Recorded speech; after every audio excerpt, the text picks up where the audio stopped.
आपसे हाथ जोड़ करके माफ़ी मांगता हूँ कि मैं आपकी उम्मीदों पर खरा नहीं उतर पाया हूँगा। अस्सलाम वालेकुम बिरादरान अली, मेरा नाम सैयद कैफ हसन है। आप में से कुछ लोग मुझसे वाकिफ़ होंगे, कुछ लोग नावाकिफ़ भी होंगे। पिछले 6 दिनों से मैं हंगर स्ट्राइक पे बैठा हुआ हूँ, जो मेरा अपना ज़ाती फ़ैसला था। मैं अपने भाइयों और बहनों के लिए जो कॉजेज़ और डिमांड्स थी, उसके लिए मैं हंगर स्ट्राइक 6 दिनों से कंटिन्यू कर रहा हूँ। कल रात में मेरे हालात ज़्यादा बिगड़ने के बाद हमारी जो प्रोटेस्ट पे कुछ बड़े भाई और छोटे भाई, इन्होंने जब रिक्वेस्ट किया कि तुम्हारी हालात ख़राब हैं, एक बार नेगोशिएशन के लिए जा सकते हो, उनके रिक्वेस्ट पे हम अकेले नहीं बल्कि 13 लोगों के डेलीगेशंस के साथ अंदर गए और जो भी चीज़ डिस्कस हुई उसको ला करके सब सारी चीज़ हमने अपने भाइयों के सामने पेश की। पेश करने के बाद उन्होंने अपनी रजामंदी दी और प्रोटेस्ट को कॉल ऑफ करने का मुझे सजेशन दिया, जिसके बाद वाइस चांसलर मैडम ने बाबा सैयद पे आकर के जूस पिलाने की कोशिश की।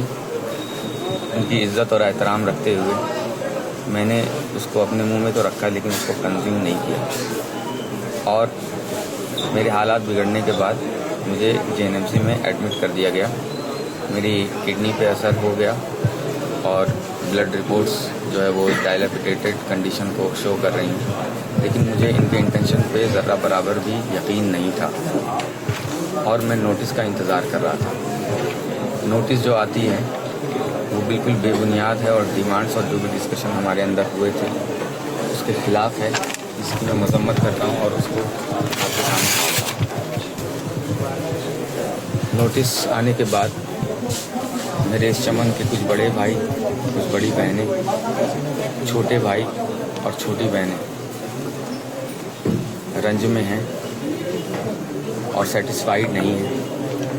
मैं उनसे हाथ जोड़ करके माफ़ी मांगता हूँ कि मैं आपकी उम्मीदों पर खरा नहीं उतर पाया हूँगा, जिसके लिए मैं बहुत ज़्यादा शर्मिंदा भी हूँ। लेकिन जो हमसे बातें कही गई कहीं से कहीं वो इस नोटिस में मौजूद नहीं है, जिसको देखते हुए अब ये लड़ाई मेरी ज़ाती लड़ाई हो चुकी है और मैं इस हंगर स्ट्राइक को मैंने पिछले 6 दिनों से कंटिन्यू रखा है। मेरी हेल्थ भी डिटेरिएट हो रही है, रिपोर्ट्स आ रही हैं, वो शो कर रही हैं कि मेरी हेल्थ डिटेरिएट हो रही हैं और मुझे इन्होंने मेडिकल में ही ऑब्जर्वेशन में रख रखा है, इलाज चल रहा है। लेकिन मेरा ये ज़ाती फ़ैसला है कि मैं इस हंगर स्ट्राइक को कंटिन्यू रखूँगा और तब तक रखूँगा जब तक मेरे दिल में, मेरे बदन में, मेरे जिस्म में जान है। और मैं एक बार फिर आप सभी से शर्मिंदा होकर के माफ़ी मांगता हूँ अगर मैं आपकी उम्मीदों पर खरा नहीं उतर पाया। अब मैं किसी से ये गुजारिश नहीं करता हूँ कि आप मेरे साथ आकर के प्रोटेस्ट कीजिए, किसी से गुजारिश नहीं करता हूँ कि आप प्रोटेस्ट को कॉल ऑफ कर दिए। मैं अकेले अपनी ज़ाती लड़ाई समझते हुए मैं इस हंगर स्ट्राइक को अपने 7वें दिन में कंटिन्यू करके इसे आगे ले जाता हूँ।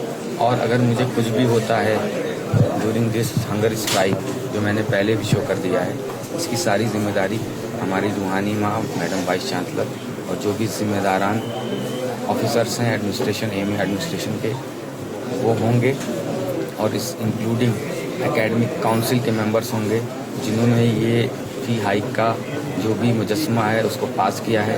एग्जीक्यूटिव काउंसिल के मेंबर होंगे जिन्होंने रिकॉर्ड तरीके से एक दिन में ये फ़ैसला पास किया है, जबकि हमारे भाइयों के डिटेंशन, हमारे भाइयों के सस्पेंशन और हमारे भाइयों के रस्टिगेशन 2.5 साल से पेंडिंग है, जिसके लिए उनको कोई सुध नहीं। तो मैं आपसे यही अपील करता हूँ और मुझे कुछ भी होता है उसके ज़िम्मेदार बराबरी से एमयू के प्रॉक्टर साहब भी होंगे। इतना कह करके मैं आपसे विदा लेना चाहता हूँ। शुक्रिया। अल्लाह हाफ़िज़। अस्सलाम वालेकुम।